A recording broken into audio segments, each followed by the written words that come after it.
Baik, pada malam ini saya akan berkongsi dengan tuan-tuan dan puan-puan mengenai satu kalam baginda Rasulullah sallallahu alaihi wasallam, iaitu kalam yang paling agung sekali daripada hadis Nabi sallallahu alaihi wasallam.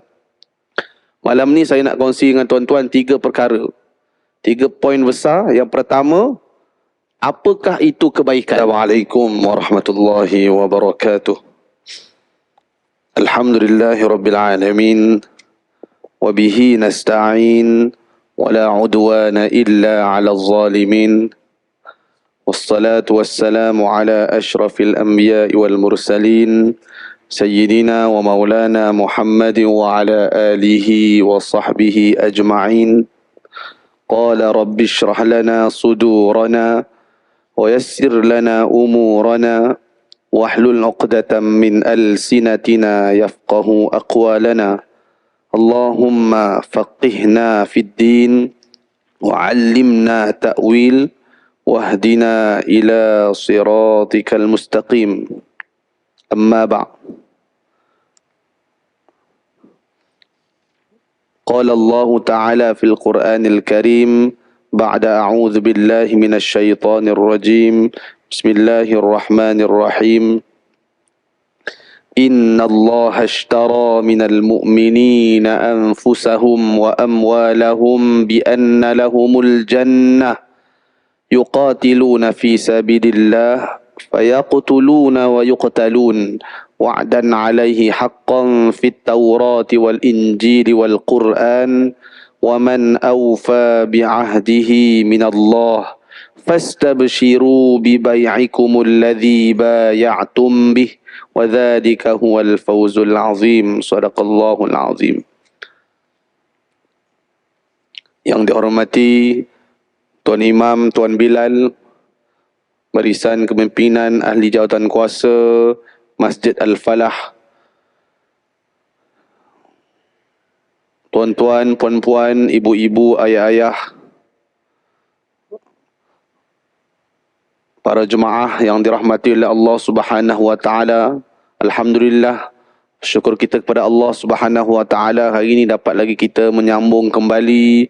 Kita duduk sebentar untuk sama-sama kita menadah ilmu. Moga-moga usaha kita, pengorbanan kita dinilai pahala oleh Allah Subhanahu wa taala. Seterusnya kita akan tuai segala amalan kita, kerja kita, perbuatan kita hari ini, kita akan ambil balik manfaatnya di akhirat sana, insya-Allah. Baik, pada malam ini saya akan berkongsi dengan tuan-tuan dan puan-puan mengenai satu kalam baginda Rasulullah sallallahu alaihi wasallam, iaitu kalam yang paling agung sekali daripada hadis Nabi sallallahu alaihi wasallam. Malam ni saya nak kongsi dengan tuan-tuan 3 perkara. 3 poin besar. Yang pertama, apakah itu kebaikan? Apakah itu kebaikan? Kebaikan tu apa? Yang kedua, macam mana nak kenal satu-satu perkara yang kita nak buat tu dosa. Macam mana nak detect? Mula-mula rasa nak buat satu perkara tu, macam mana nak detect ini dosa ke tak dosa? Dan yang ketiga, gerak hati kita, boleh tak kita ikut? Boleh tak kita nak ikut gerak hati kita? Dan bersandarkan dengan hadis Nabi sallallahu alaihi wasallam, anin Nawas ibni Sim'an radhiyallahu anhu anin Nabi sallallahu alaihi wasallam qala al-birru husnul khuluq wal ithmu ma haka fi nafsika wa karihta an yattali'a alaihi an-nas. Dari Nawas bin Sim'an radhiyallahu anhu dari Nabi sallallahu alaihi wasallam, katanya kebaikan itu ialah eloknya budi pekerti. Ni apakah maksud kebaikan ni? Nabi bagi tahu kebaikan ni apa benda? Kebaikan ni ialah elok budi pekerti. Wal ithmu, manakala dosa pula, ialah ma haka fi nafsik, apa yang berdebar ataupun bergetar dalam diri engkau. Wa karihta, dan engkau membenci, dan engkau benci ayyattali'a alaihin nas. Bila buat dosa tu, kita tak suka kalau manusia tengok. Kalau kita buat satu benda tu kantoi dengan manusia dan kita tak suka manusia tengok, itu merupakan satu dosa. Dan ada satu lagi hadis Nabi SAW yang maksudnya lebih kurang, ada berkaitan dengan hadis ni. Wa an Wabisah ibni Ma'badin radhiyallahu anhu qala ataitu Rasulullah sallallahu alaihi wasallam qala. Dari Wabisah bin Ma'bad katanya, aku datang kepada Rasulullah sallallahu alaihi wasallam, faqala, kemudian bertanya, ji'ta tas'alu 'anil birri, dan datang dan bertanya tentang kebaikan. Kebaikan ni apa? Qultu, dan aku menjawab, seseorang datang kepada Nabi sallallahu alaihi wasallam. Nabi tanya, engkau ke tanya pasal kebaikan ni? Kebaikan tu apa, engkau ke yang tanya? Naam, kata. Ya, aku yang bertanya. Qala, kata Nabi sallallahu alaihi wasallam, istafti qalbak, mintalah fatwa dari hati engkau. Fatwa di sini bukan bermaksud fatwa yang kita minta dari mufti itu. Fatwa kat sini, semua penggunaan istafti ni adalah mintalah, nilailah dari gerak hati engkau. Kalau nak tahu dosa tu macam mana, ikut gerak hati. Kemudian albirru ma itma'annat ilaihin nafsu, dan kebaikan itu ialah apa yang mententeramkan diri engkau kepadanya. Wa tuma'anna ilaihil qalbu, dan juga mententeramkan diri dan hati engkau. Wal ithmu, dan dosa itu ialah ma haka fin nafsi wa taraddada fis sadri, ialah apa yang berdebar, yang bergetar dalam diri dan ragu-ragu dalam dada. Wa in aftakan nas wa aftauka, sekalipun yang bagi fatwa itu, yang mencadangkan, yang bagi cadangan tu oleh manusia dan mereka tidak mengikutinya. Walaupun manusia kata tak kena dengan hati kita, tapi hati kita rasa macam tak sedap hati ya. Tapi orang lain kata lain. Jadi kita ikut gerak hati kita. Baik, nanti kita tengok syarahan yang seterusnya. Baik, hadis ni menceritakan kita tentang akhlak. Yang pertama, akhlak baik. Kalau bahasa Melayu kita sebut nilai-nilai murni. Nilai murni dia berbeza dengan sekadar akhlak baik je. Nilai murni ni kalau kita duduk depan seseorang tu, kita rasa tenang. Kan? Contoh dalam hadis Nabi SAW, Nabi sebut ayyuhan nas, wahai manusia, sebarkan salam. Kan, sebarkan salam, bukan ucapkan salam. Assalamualaikum, Assalamualaikum, Assalamualaikum, tak. Maksudnya jumpa seseorang, saya jumpa Tuan Haji contoh, Assalamualaikum.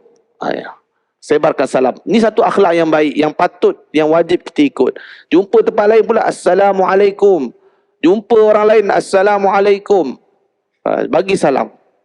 Apa maksud kita bagi salam tu? Yang ni tak jadi amalan kita kat Malaysia ni. Kalau negara Arab, kalau kita bagi salam, orang Arab akan automatik jawab. Siapa yang pernah pergi Mesir ke, pergi negara Syria ke, yang pernah pergi negara Arab, Mekah mungkin, Madinah, kalau kita bagi salam, orang Arab akan automatik jawab. Dan itu satu benda yang biasa. Tapi kalau kita buat dekat Malaysia ni, orang akan berpaling. Sebab saya pernah bagi salam, sebab baru balik dari Mesir, kita dah terbiasa dengan budaya Arab kat sana, jumpa je, Assalamualaikum. Assalamualaikum. Jadi, bila saya dah terbiasa, jadi jumpa orang, Assalamualaikum. Jadi bila lalu, orang tu dengar je, dia pandang. Cakap apa tadi? Tak, saya bagi salam. Oh, ke salam. Jadi kita dah terbiasa, jadi orang jadi macam pelik. Dengar yang macam benda lain. Entah-entah dia ingat kita kutuk dia. Sedangkan kita bagi salam. Jadi sebarkan salam. Apa maksud salam ni? Jadi kita tak nak buat tu sebab kita tak tahu makna.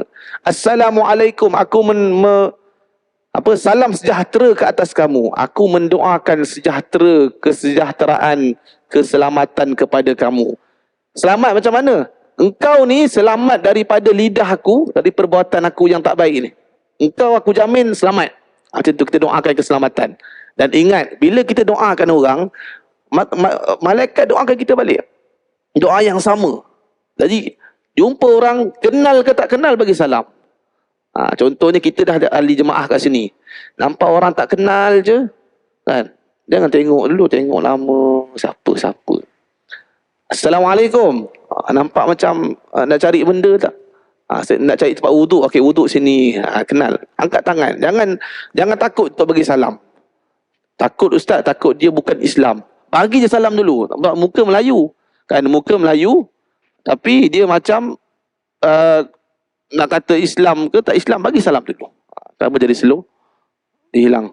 Bateri habis. Okey, bunyi. Baik. Jadi, bila Nabi menggalakkan kita menyebarkan salam, kita kena yakin bahawa ada satu perkara yang baik, iaitu kita mendoakan orang sekeliling. Kemudian Nabi cadangkan lagi apa dia benda baik yang perlu kita buat, akhlak baik, iaitu memberi makan. Memberi makan ni, wa at'imut ta'am, memberi makan ni satu benda yang baik. Lagi-lagi kita di kalangan orang Melayu, kita ni kalau kenduri je memang datang. Tak kenduri pun datang. Saya ajar lagi. Tuan Haji baru balik haji Baru balik haji minggu lepas kan. Tak ada kenduri. Kenduri makan-makan tak ada. Kita pula pergi cadang ke orang. Jadi Nabi cadang dah. Wa at'imut ta'am. Bila kita buat makan, confirm ukhuwah tu akan semakin erat. Walaupun yang datang tu kita punya tak adalah baik sangat, tapi sebab datang makan, dia jadi automatik, dia akan jadi perbualan. Kadang-kadang kita pencipta majlis. Kita yang membuat majlis tu. Yang ni bergaduh dengan ni. Tapi kita jemput dua-dua makan rumah aku. Automatik jadi rapat yang ni. Jadi dengan membuat kebaikan begitu, orang jadi rasa tenang. Dan kemudian yang ketiga, wasilul arham, iaitu merapatkan hubungan silaturahim. Rapatkan hubungan ni. Kalau ada orang yang bergaduh ni, kita kena satukan. Kita jangan jadi pemecah belah. Kan, sekarang orang tak gaduh depan-depan. Depan-depan ni baik je. Dalam grup nanti tengok lepas isyak nanti. Dalam grup nanti macam-macam dia share. Dia share link tu, dia kata ke orang ni. Jadi kita jangan jadi pemecah belah. Biar kita jadi yang menyatukan antara orang yang bergaduh. Jadi kat sini wasilul arham kat sini ialah kaum kerabat yang dekat. Dan sebenarnya yang dekat, adik-beradik, saudara mara, sepupu, sepapat. Tapi sebab kita dah claim, kita kata orang yang bukan saudara kita pun ialah ibarat macam sedarah sedaging. Orang Muslim ni. Ukhuwah Islamiyah. Jadi kita kena raikan, kena hormat juga orang yang bukan darah daging kita. Ibarat macam kita punya adik-beradik. Hormat. Contoh, saya kenal Tuan Haji ni ialah orang yang baik. Dan ayah saya pun sama umur. Masa ayah saya datang, saya suang nasi elok. Tapi sebab saya tak kenal mana Tuan Haji ni, kata, Tuan Haji buruk sendirilah. Kita bukan sedarah sedaging. Tak boleh. Jadi sebab sama je nilai kita menghormati orang yang Nabi sebut. Jadi nilai murni, akhlak baik yang Nabi tunjukkan, yang Nabi ajar kepada kita ni bukan saja-saja. Sebab di situ ada dakwah. Baik. Jadi dekat sini apa maksud al-birru ni? Kebaikan ni apa? Apa maksud kebaikan? Kebaikan ini bermaksud, dia ada dua maksud. Yang pertama, digunakan kebaikan ni diaplikasikan sesama manusia, kan? Untuk ibu bapa, khusus kepada ibu bapa, makhluk yang lain, makhluk Allah yang lain, binatang, pokok.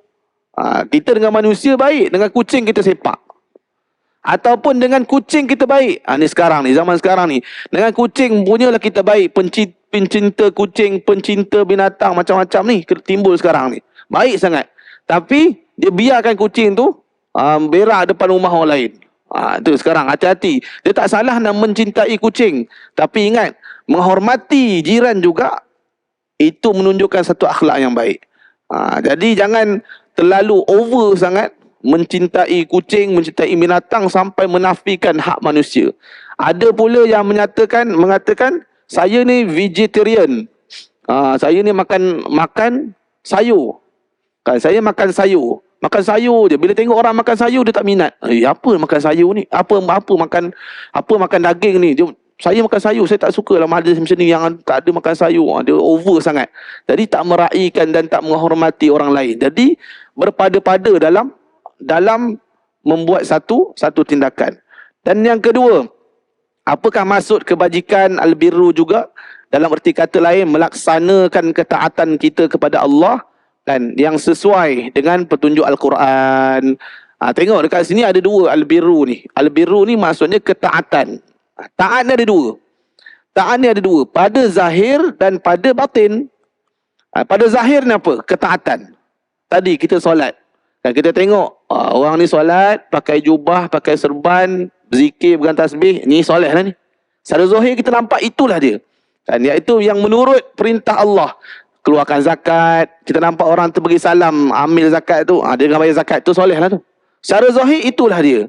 Ataupun kita tengok dia ni ada ujian yang menimpa dia. Kita tengok dia sabar, tenang dia.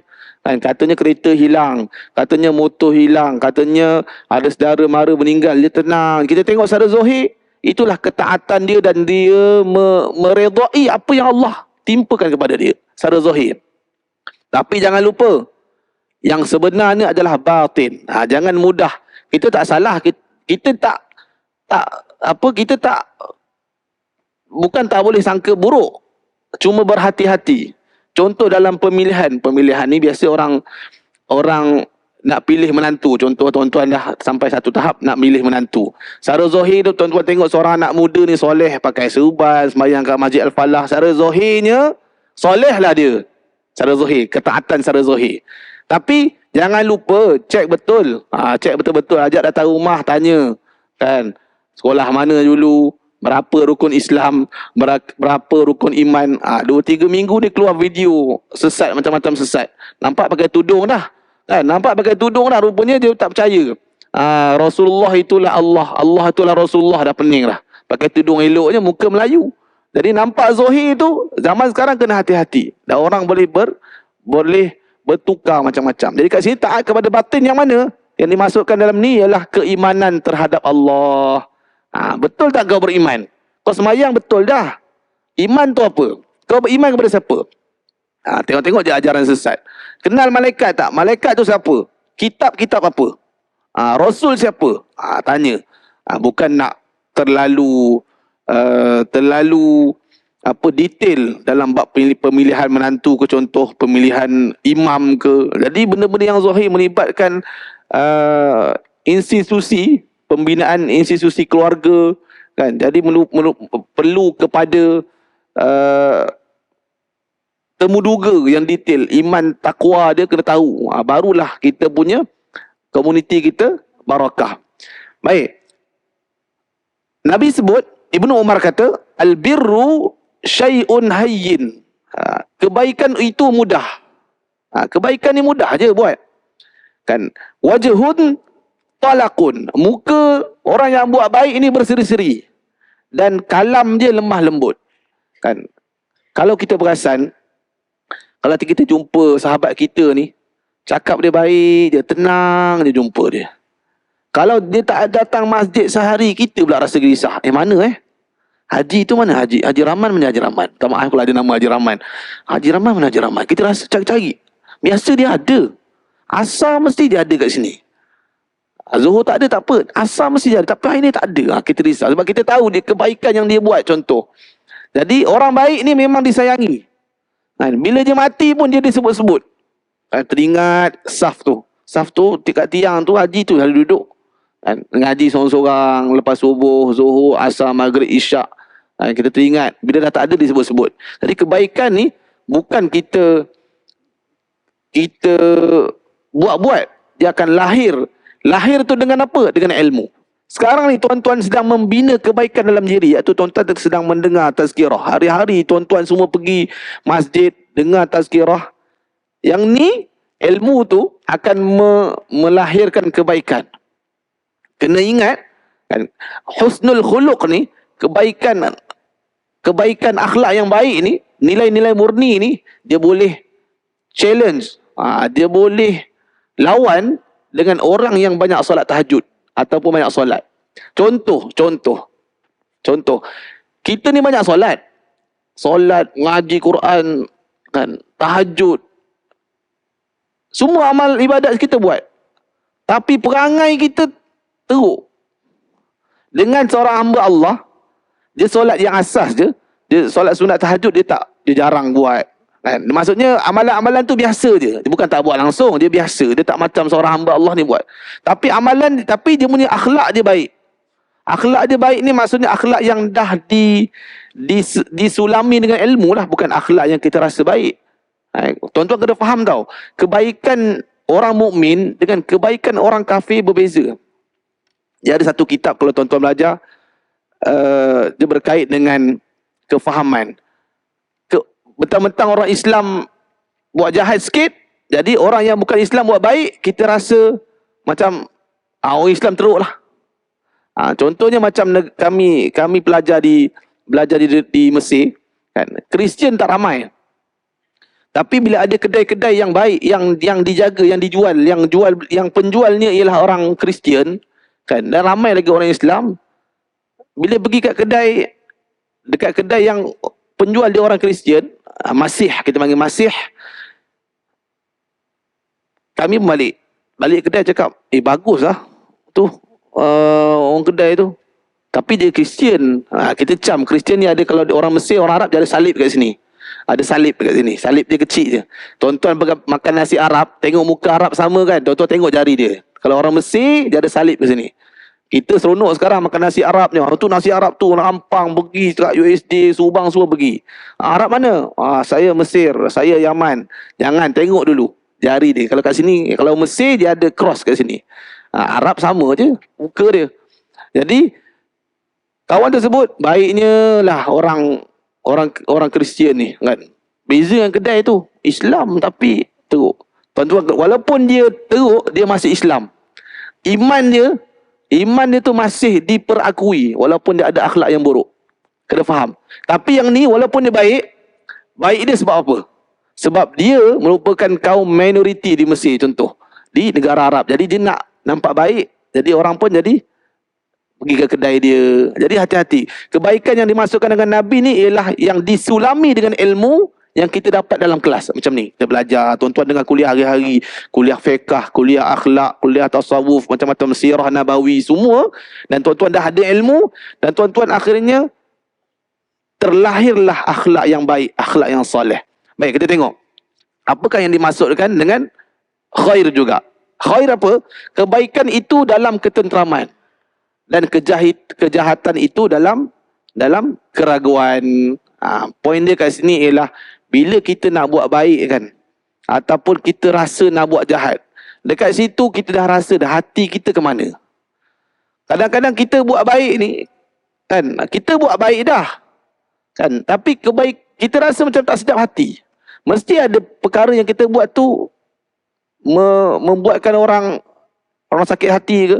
Contoh, kita nak bersedekah, tapi kita pergi ambil duit orang. Baik dah tu, tapi tak boleh. Itu bukan yang dimasukkan dalam hadis ni. Dia yang dimasukkan dengan hadis ni ialah kita nak buat jahat, kita nak buat satu dosa. Nabi sebut, tanyalah hati engkau. Tanyalah hati. Kita rasa macam tak tenang je, kan? Ataupun hari tu lepas maghrib je kita rasa macam nak buat satu benda, tapi hari tu rasa tak tenang je. Apa benda kita buat ini rasa macam tak sedap lah. Tanya isteri, yang abang tak sedap hati lah hari ni. Apa benda Isteri pun sebut, cuba abang cek pagi tadi abang bagaimana, abang buat apa, tengah hari abang bagaimana, kot-kot ada buat salah ke. Kita rasa macam buat baik dah hari ni, tapi hati tu rasa tak tenang.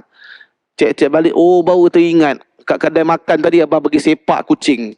Biasa tolak macam tu je kan, tak nak bagi makan, jadi kita sepak, jadi tak sedap. Jadi kita istighfar balik, minta maaf ke, cuma cari kucing tu bagi makan balik ke, istighfar banyak-banyak, minta Allah ampun dosa. Jadi hati ni kan, hati yang bersih lah. Nanti kita tengok hati macam mana. Hati ni dia menjadi penunjuk kepada kebaikan, penunjuk kepada kebaikan. Tapi hati yang macam mana? Nanti poin yang ketiga. Hati yang macam mana boleh jadi pembantu dan boleh jadi penunjuk arah kebaikan ni. Jadi tengok, Nabi sebut, bila kita buat dosa je, automatik hati kita berdebar. Contoh paling mudah hari ni lah, lepas isyak sekarang tuan-tuan buka telefon, ataupun sekarang ada yang buka telefon, contoh scroll video TikTok, ataupun short YouTube short, video pendek. Ataupun reels kat Facebook. Tengok video yang pendek-pendek. Sekarang orang tak tengok panjang-panjang lah tengok.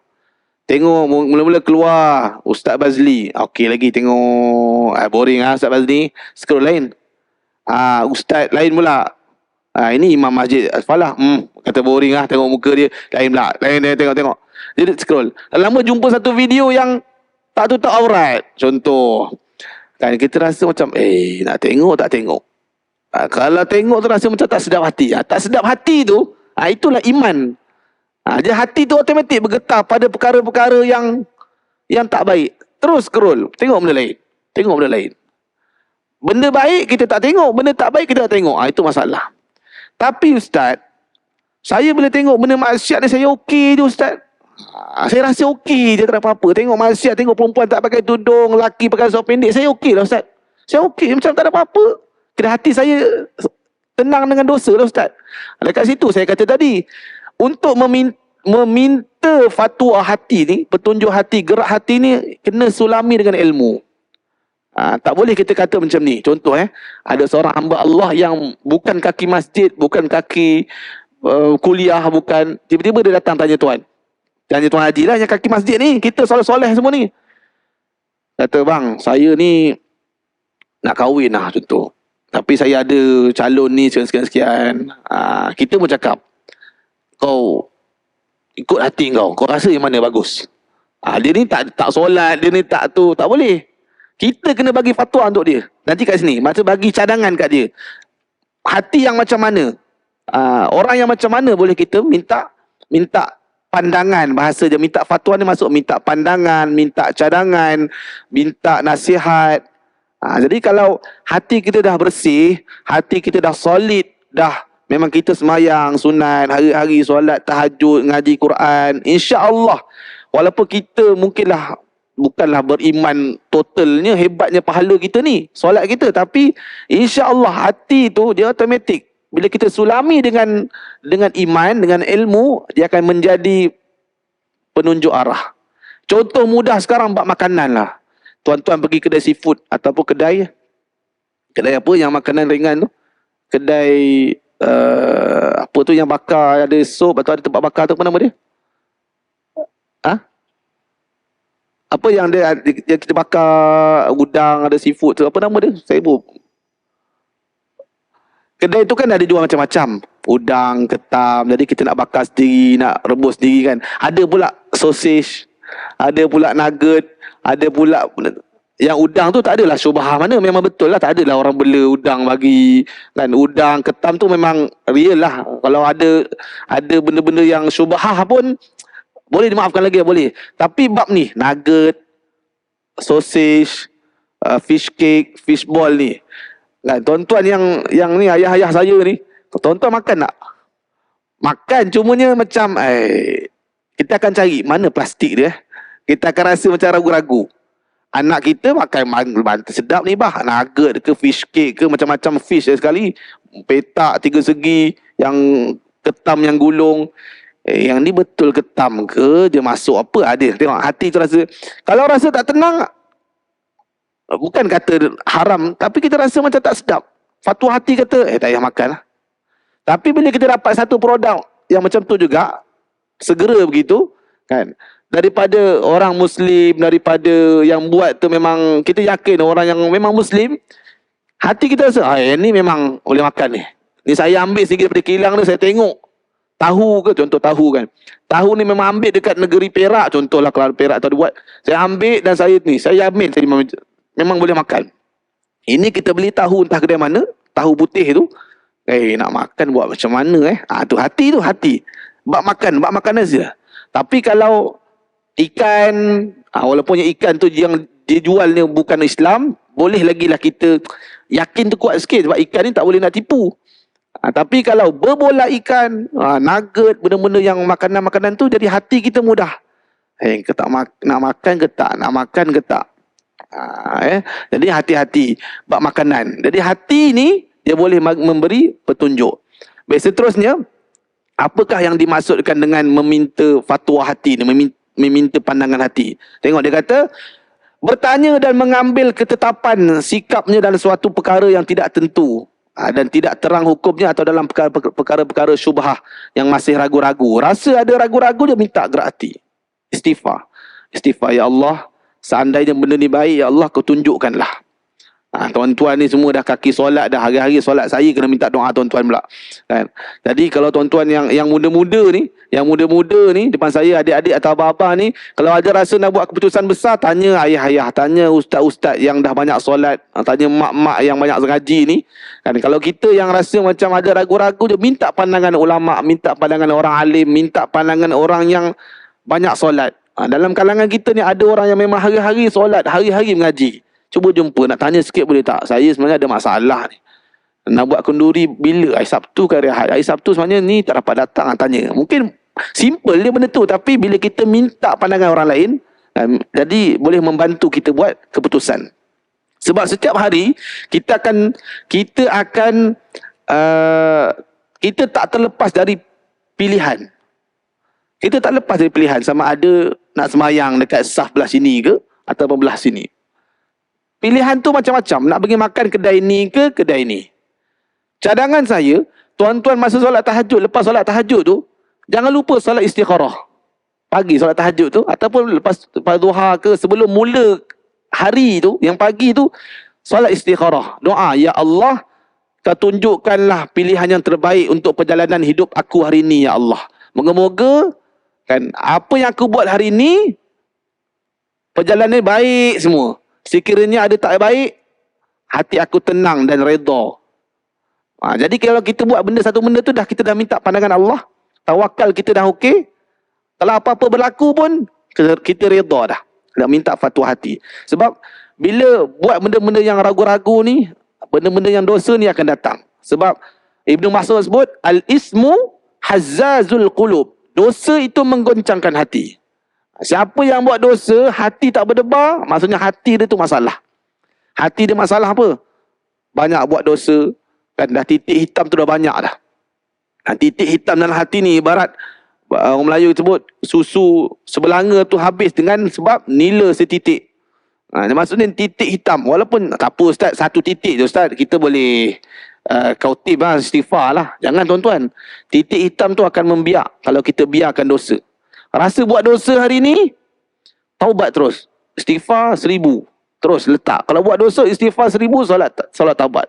Buat dosa hari ni, walaupun duk mengumpat macam tak sengaja, tapi dosa tak? Tak tenang selagi tak minta maaf. Tu rasa dosa tu. Tak tenang sebab aku ada kata ke Tuan Haji tu. Rasa tak tenang jumpa minta maaf. Takut nanti dekat akhirat tak sempat nak minta maaf. Baik.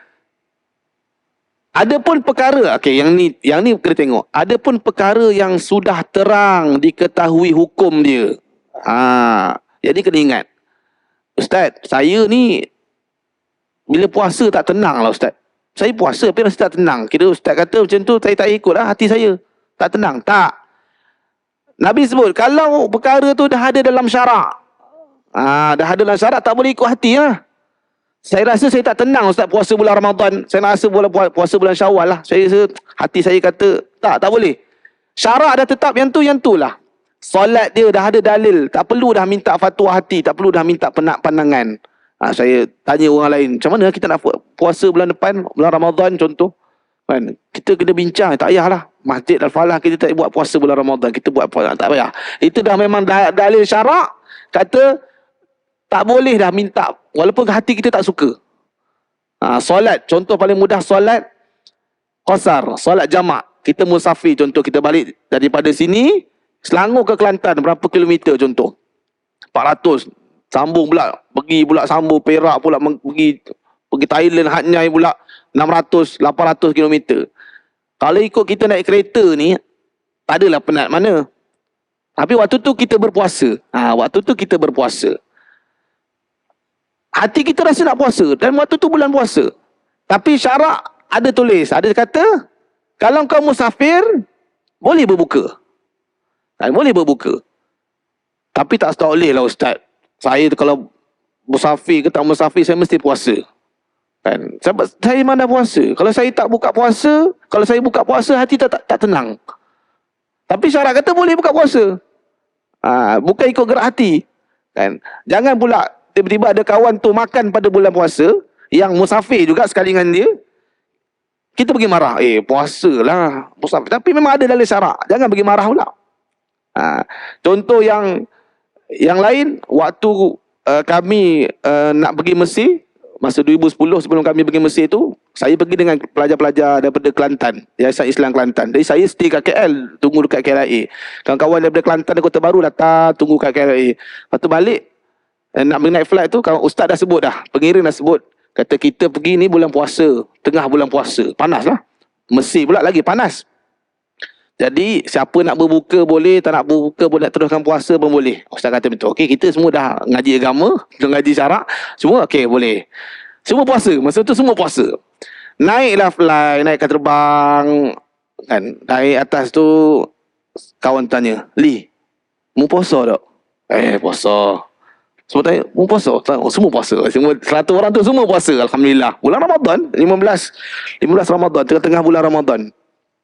Jadi lepas kita naik flight kan, tiba-tiba siapa datang? Pramugari datang. Dia nak hidang air. You want tea? Dia bertanya, tea or coffee? Kata yang kawan belakang tu, puasa. Puasa. Kita dapat, okay. You want tea, coffee? Lepas tu kami naik flight Emirates, kalau tak silap, cakap bahasa Inggeris lah. Puasa, semua puasa. Sampai ke kawan yang jenis humble sikit, I want juice orange. Seorang minta juice orange. Lepas tu yang kawan tu dengar, mu tak puasa ke? Musafir. Lepas tu, aku nak tu buka dia, juice orange, juice. Pakai semua minta juice. Masa tu juice je kita pandai sebut. Seorang tu, I want apple juice. Macam Mak Saleh orang Kelantan cakap bahasa Inggeris, apple juice. Dah ramai minta, tiba-tiba seorang tu ada bertahan. Puasa ni, kita dalam kuarter band ni kena puasa. Walaupun nak ekor, mungkin penat pun. Lepas tu lepas semua, hampir ke semua buka puasa. Berat asyik ni. Tak boleh jadi ni. Miss, I want juice orange tu, kata. Tu terus minta. Jadi walaupun ada syarak, kan, syarak, dah memang boleh buka puasa. Jangan duk marah pula. Jadi benda yang ada dalam syarak tak boleh minta fatwa hati. Tak boleh. Dah tetap dah. Solat ni, saya rasa saya solat 4 rakaat tak tenang, Ustaz. Hati saya kata tak boleh. Saya nak buat 2. Tak boleh. Syarak kata solat Isyak 4 rakaat je. Jadi fatwa hati waktu bila? Waktu kita nak buat dosa tu. Tengok, kita rasa hati kita tenang tak tenang. Saya cakap benda ni pun tuan-tuan semua pernah lalui. Kan, kita semua pernah lalui. Kita rasa salah tak? Salah tak? Sebab ada satu kisah akhlak ni, nak cerita akhlak tau. Akhlak baik ni, cerita akhlak baik dengan fatwa hati ni. Satu kisah mengenai seorang ulama sedang mengajar begini. Dia sedang mengajar, sedang mensyarah. Ni cerita akhlak ni, akhlak. Bukan cerita fatwa apa minta hati. Akhlak baik ni tuan-tuan, dia akan datang dengan ilmu. Tuan-tuan kena letak macam tu. Dia tak akan terjadinya akhlak baik kalau tak ada ilmu. Ada satu kisah tu, seorang ulama sedang mengajar begini. Sedang mengajar, baca kitab. Tiba-tiba ada seorang hamba Allah datang. Dia marah, seorang ulama ni. Marah. Kau ni apa benda, buat benda ni lah, buat salah. Kau cakap apa benda. Lepas tu, syekh tu kata, okay, terima kasih. Teruskan mengajar macam biasa. Sepatutnya, biasanya kalau dimarahi begitu, mesti kita jawab balik. Sebenarnya saya tak cakap macam tu. Saya cakap macam ni, kita akan backup. Tapi, syekh tu buat biasa. Tak ada apa-apa pun. Esoknya, ada seorang, istilah kita macam pegawai lah, ataupun pegawai macam kita ni, ada pegawai Jabatan Agama, jumpa syekh tu, kata, Syekh, semalam ada orang kacau kau punya kuliah. Buat hal, kata. Syekh tu kata apa? Tak ada lah. Okey je. Tak ada, okey, semua tak ada. Betul, Syekh kata, aku dengar ada orang kacau kau punya kuliah ni. Dia sound kau depan mata semua. Tak ada. Semua okey, semua clear. Kata, bercakap betul-betul, Syekh. Aku tahu ada orang ni. Sebab kita kena ambil tindakan ni. Kita kena report polis semua. Kata, ada seorang dia tanya soal, dia bagi cadangan, bagi komen supaya saya macam ni, jangan macam ni, supaya macam ni. Okey. Lepas tu macam mana kita nak buat tindakan? Kata, tak payah. Buat tak ada, buat okey je. Kata. Lepas tu pegawai ni marah. Ni orang besar lah, maksudnya orang besar kawasan tu ke, orang yang berjawatan, pihak berkuasa, dia kata, kita tak patut buat orang tu macam tu, maksudnya dengan tindakan dia tidak menghormati majlis, dia attack engkau semua, kita kena buat tindakan. Azan. Okey. 5 minit lagi. Okey. Jadi Syekh tu tersebut kata jangan. Dengan adanya orang macam tu, barulah terzahirnya akhlak baik. Faham tak? Akhlak baik ni terzahir bila ada seorang yang berakhlak buruk. Kalau kita buat tindakan begitu, kita pula nampak akhlak buruk. Faham tak cerita ni? Maksudnya, Syekh ni, kalau dia kata, kita ambil tindakan lah ke dia. Ambil tindakan ke dia. Dia kacau majlis aku apa, tak hormat majlis ni. Tapi Syekh tu kata apa? Jangan. Dengan sifat, dengan akhlak buruk dia lah, kita dapat belajar sesuatu yang mana akhlak baik, yang mana akhlak buruk.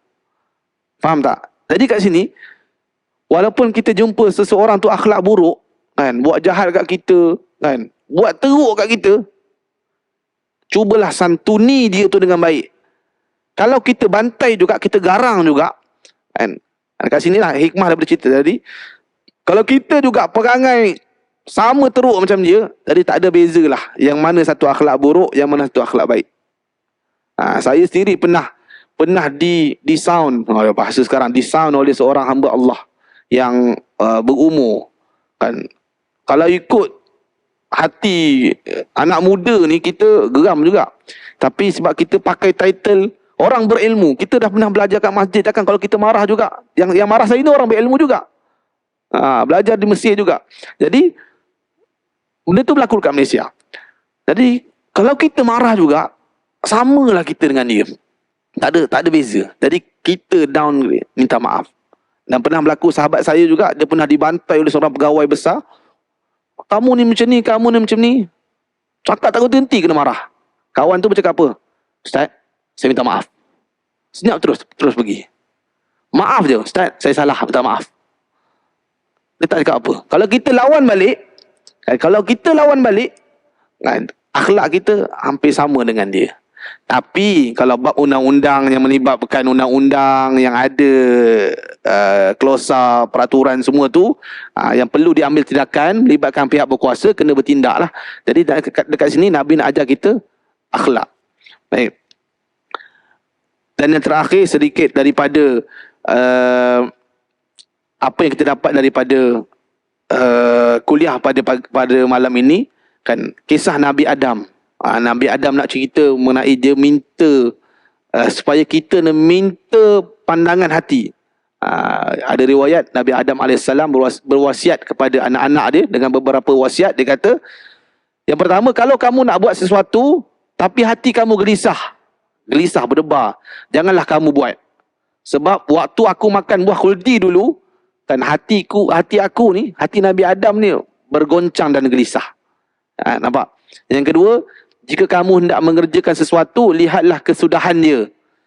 Kalau aku dulu, aku lihat atau fikirkan tentang kesudahan dia, akibat aku makan buah tu, tentu aku tak makan. Okay? Dan yang terakhir, jika kamu hendak melakukan sesuatu perkara, maka berundinglah dengan orang-orang yang tertentu. Kerana kalau aku tu Nabi Adam lah, kalau berunding dengan malaikat, tanya dulu ke, tentu diberitahu kepada aku supaya aku jangan makan buah yang dilarang dalam syurga tu, sehingga aku dicampakkan. Jadi apa-apa pun, tanya hati, tanya pendapat orang-orang yang soleh dengan tindakan kita. Tapi kalau benda-benda yang kecil, kalau dekat rumah seorang-seorang tengok telefon tu, kita tahu dah. Kalau rasa benda tak manfaat, benda yang tak ada manfaat untuk kita, rasa-rasa solat lebih afdal, kalau aku tengok telefon pada waktu ni, salah ni. Kita sendiri rasa salah. Itulah ilmu yang kita dapat, akhirnya menzahirkan akhlak yang baik. Jadi wallahu alam. Dan yang terakhir, saya ingatkan kepada diri saya dan tuan-tuan semua, esok kita 9 Muharram, kan, 9 Muharram dan lusa 10 Muharram. Jadi digalakkan untuk kita berpuasa pada 10 Muharram. Jadi untuk tidak sama dengan orang Yahudi, puasa sekali 9 Muharram. Jadi niat sama-sama, ajak ahli keluarga. Tak nak ajak cara depan pun, post dalam grup family, grup masing-masing. Ingatkan kawan-kawan, carilah poster-poster daripada Jabatan Agama ke, JAIS ke, Jawi ke, post esok puasa. Buat macam hari raya, bagi meriah.